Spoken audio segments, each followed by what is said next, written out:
Capsicum নামটি আপনারা অনেকেই শুনেছেন।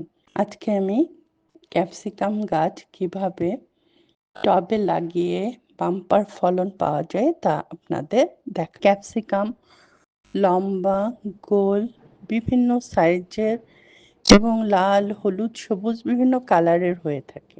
অনেক জায়গায় এটাকে শিমলা মরিচও বলে।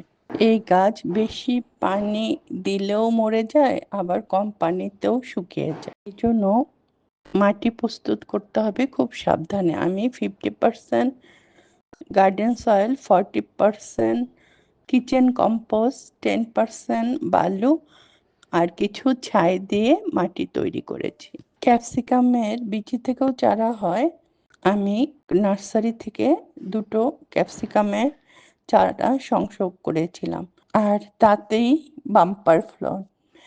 এক একটা ক্যাপসিকাম প্রায় 200 গ্রামের মতো হয়েছে।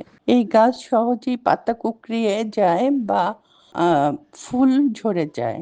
এই জন্য আমি 15 দিন পর পর নিম তেল গাছে স্প্রে করতাম।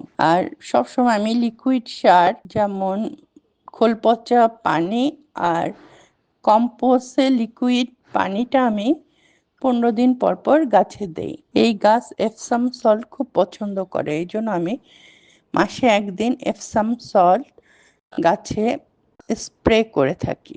এই ক্যাপসিকাম ভিটামিন সিতে ভরা থাকে। সালাদ বা তরকারি যে কোনোভাবেই রান্না করা যায়।